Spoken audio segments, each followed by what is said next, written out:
Hi అండి. అందరికీ నమస్కారం. మేము వేరుశనగ పీకుతున్నాము. కాకపోతే ఈ వీడియో చాలా రోజులైంది. టైం కుదరక పెట్టలేదు. ఈరోజు పెడుతున్నాను. ఆహ్, వేరుశనగ వేసాం కానీ ఇది ఎలా అంటే రైతులకు వర్షం పడితే ఒక బాధ, పడకపోతేనూ ఒక బాధ. ఎలా అంటే మేము వేరుశనగ గింజలు వేసినప్పుడు అసలు వర్షాలు పడలేదు. చాలా వరకు గింజలు కూడా మొలకలు రాలేదు. ఇంకోటనొచ్చు నీళ్ళుంటే నీళ్ళు కట్టుకోవచ్చు కదా అనేసి, బోర్ మోటర్ ఉంటే వేసుకోవచ్చు కదా అని కూడా అనుకోవచ్చు.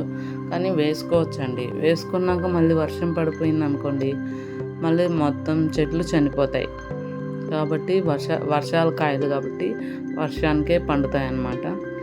ఇది వేసినప్పుడు వర్షాలే అసలు పడలేదు. తర్వాత ఏమైందంటే అంటే కాయలు దిగే టైంలో ఫుల్ వర్షాలు.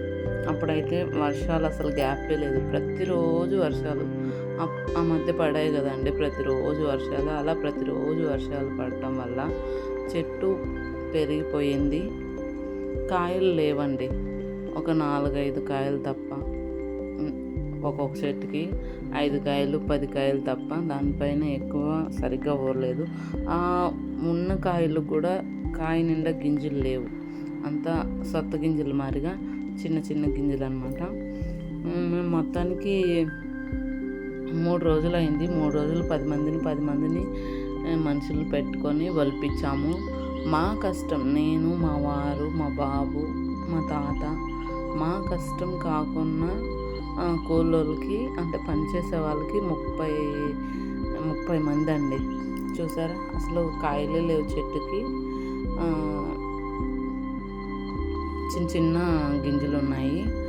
మా కష్టం కాకుండా 30 మంది మనుషులు పెట్టుకున్నాము. మొత్తానికి అది వేసినప్పటి నుండి అవి పీక్కొచ్చి ఇంట్లో పెట్టేదాకా మొత్తం మా ఖర్చు 30,000 అయిందండి. 30,000 అయితే దానికి తోడు మాకు 7 మూటల శనక్కాయలు అయ్యాయి.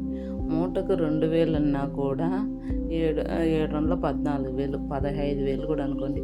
15,000 వచ్చింది మాకు. 30,000 పెట్టుబడి, 15,000 ఆదాయం. ఇందులో ఏముంది? 15,000 మాకే నష్టం. రైతులకి ఏమీ లేదండి. అసలు లాభం అంటూ ఏం లేదు.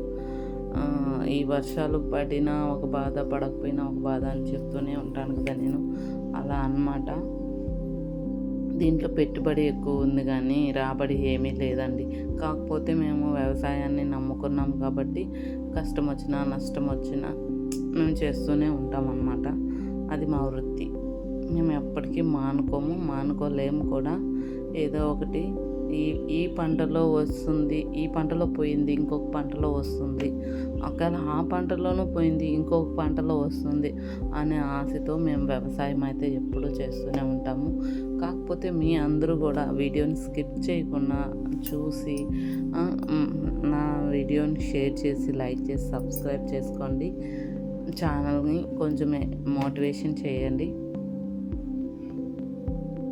రైతులకు కూడా ఎంతో కొంత సహాయం మీరు ఏం చేసినా చేయకపోయినా ఒక లైక్, ఒక షేర్ చేసి ఛానల్ని మరింత ముందుకు తెస్తారనుకుంటున్నాను. చూసారుగా చెట్టుకి 5 కాయలు 10 కాయలు పైన లేవు చూడండి. అప్పుడు కూడా బుడద అంటే తేమ ముద్దగా ఉన్నింది. అప్పుడు కూడా కాయలంతా బుడదే. కానీ మళ్ళీ ఎక్కడ వర్షం వచ్చేస్తుందా అనే భయంతో పెరిగేసి మనుషులు పెట్టుకొని ఒలిపిస్తున్నాము. ఆ సైడ్ ఉన్న చూడు మా తాత.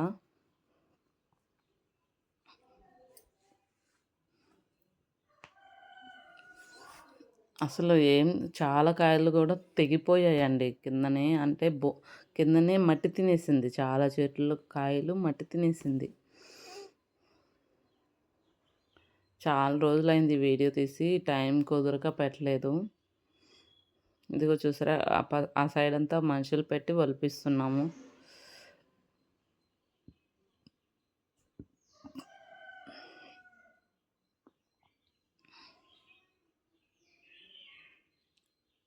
నేను వాళ్ళతో కూడా కూర్చొని పని చేసుకొని మళ్ళీ 12కి వెళ్ళి వంట చేసుకొని మళ్ళీ వాళ్ళకి తెచ్చి పెట్టేసి మళ్ళీ వాళ్ళతో కూడా కూర్చొని వలుస్తానండి. చూసారా కాయలే లేవు చూడండి, చెట్టుకి అసలు కాయలే లేవు. ఇదిగోండి ఎండ, ఫుల్ ఎండ అక్కడ, అంటే చెట్టు నీడ ఏం లేదు. అందుకని మా తాత తాటి మట్టలు కొట్టి ఎండబెట్టి అలా నీడ మారిగా, అంటే ఫేస్ కన్నా ఎండ తగలకుండా ఉంటుంది అనే లెక్కతో అలా ప్రతి ఒక్కరి దగ్గర ఒక్కొక్క మట్ట నాటి పెట్టాము ఎండ లేకుండా ఉండేకి. నచ్చితే లైక్ చేయండి, షేర్ చేయండి, సబ్స్క్రైబ్ చేయండి. Bye friends.